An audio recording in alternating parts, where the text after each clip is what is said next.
Doc Mitchell. Many of you know him and have had case studies with him. So Doc Mitchell, Dr. Doc Mitchell, please come on up.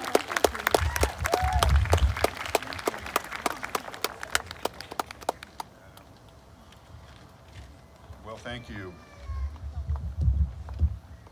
There's an awful lot of people. Can you hear me? There's a lot of people out there. So, welcome. This is a beautiful day, and I want to congratulate you all on, like Ron said, climbing a steep mountain. There's an awful lot of studying that has gotten to getting this far in life with this. I would like to welcome the graduates, congratulate them. I'd also like to welcome the family and support units. I know, having gone through it, that you had a team behind you. There was everybody back there pushing and putting up with you while you were studying some very difficult things that didn't make sense to many other people, but hang in there. Just keep it up. It gets better. It gets better. I would like to give a special shout out to Ron and Joanna. Okay, they started this. They've been at it for a very long time.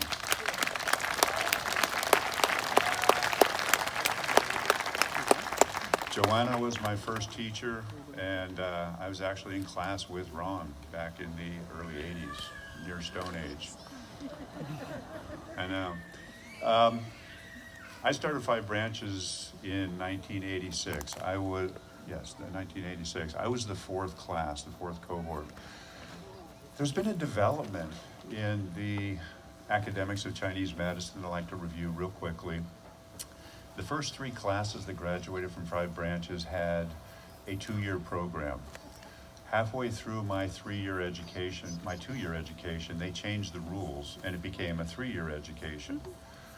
In 1992, I believe it was, we were accredited at the university as a master's degree. So the competencies, to get accredited, you have to show competencies. You have to show that you are teaching certain things. By 2006, the DAOM was created. I was one of the first students in that program.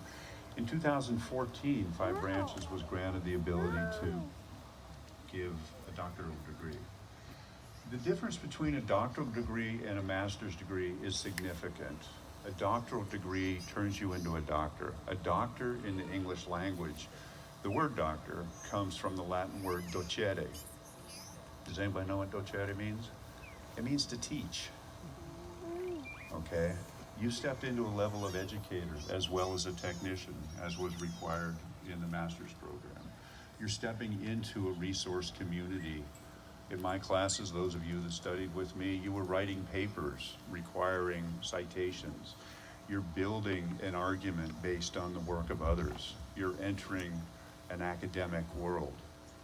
This is how we are building the profession of Chinese medicine here in the West. We're stepping up to the next level. We're joining a professional thinking community, not just a clinical performer, not just a doctor sitting there helping people. I wrote some notes here because I can't remember everything anymore. I'm getting old. But it requires critical thinking and problem solving. I think that's the hallmark of what I've learned over the years. I have been in practice again. I started in 1989. I've seen many tens of thousands of cases. It keeps doing that. I've seen many tens of thousands of cases and had many, many thousands of hours of conversations with people. What I've realized over the years is, as Confucius once said, many problems are caused by a misunderstanding of how reality works. So we end up explaining things to people, talking, not just needling them, not just prescribing herbal formulations, but we actually spend time in relationship with human beings. So keep that in mind. What this means is you develop a resource community, you develop a mastery of the constructs, because you're going to be talking about them with people to some extent. Okay, I consider this cultural literacy. We have a bright future. I think we have a bright future. We're seeing increasingly insurance plans accepting it. Politically, it's becoming more acceptable. Many, many more people. I mean, I didn't know anybody that practiced Chinese medicine when I started. Now I know a bunch of people doing it, and a lot of people I run into have their own acupuncture. So It's getting much more acceptable. We have to earn our place. Keep that in mind. Be good doctors. Do good work. Every time you see a patient, you know, you're going to just build your reputation one at a time. That's how you do it. I've gotten to a point where I don't do any advertising, just I go out and I meet people and I talk. That's how I build it. There's a daily dedication, the same kind of dedication that you had to do in school, the same kind of dedication to pass the test, to write the papers, the same dedication when you have a patient sitting in front of you in your supervised practice to go home and research and think, oh my God, what am I going to do about this one? Okay. We build through the 4 examinations. Any and all treatments in Chinese medicine are founded on the 4 examinations, period. That's it. Get good at that. Do your good differential diagnosis. Look at all the possibilities. Don't just champion one because you feel strongly about it. Need to research it. This is how we build our practices. This is how we build our reputations. You got this. I know. You probably heard it before, but just speaking to somebody from the other end of things, you're going to have to do it again and again and again.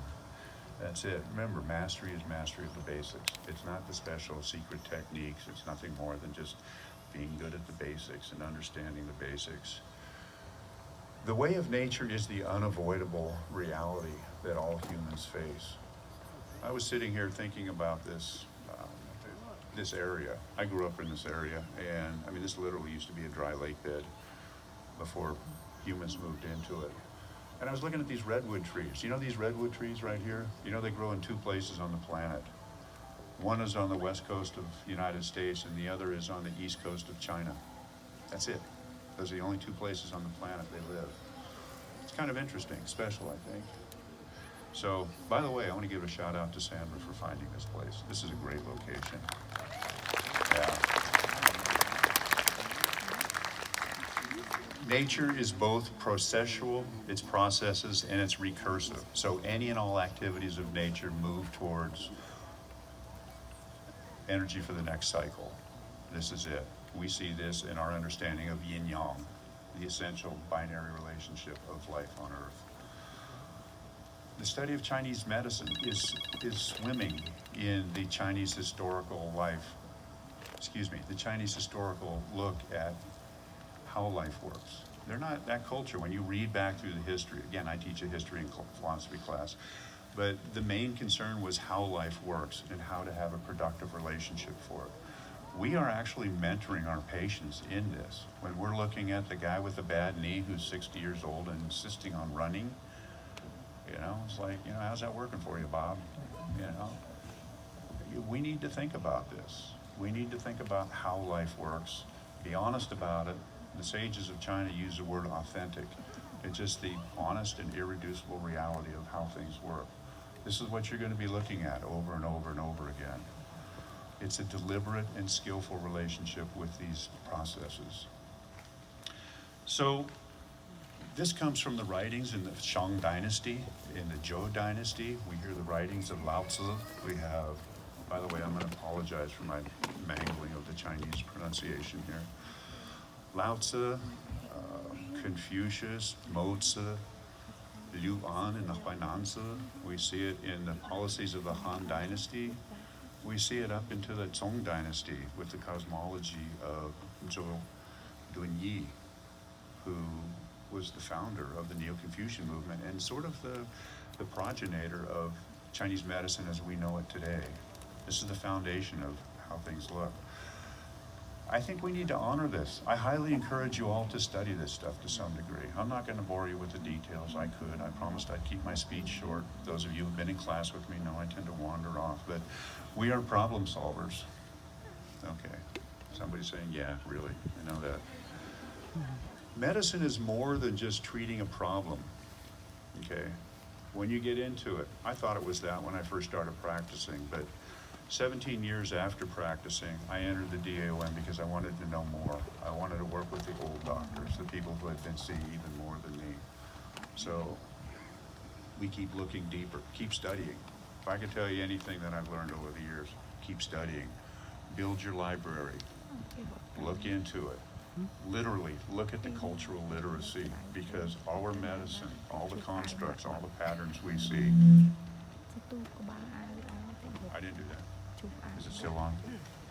They're trying to get me to be quiet now. Okay, I hear you. I'm gonna have to yell. So remember, acupuncture is a technique. It is not the only part of medicine. It's a technique. Herbs are a technique we use, methods. The medicine is a deep understanding of life. Study that. You'll get better for it. Okay?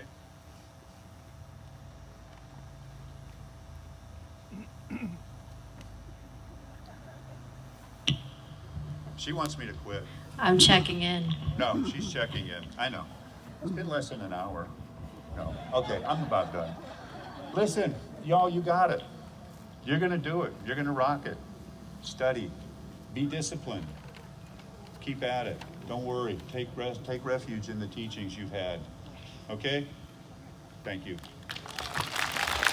Thank you, Dr. Mitchell.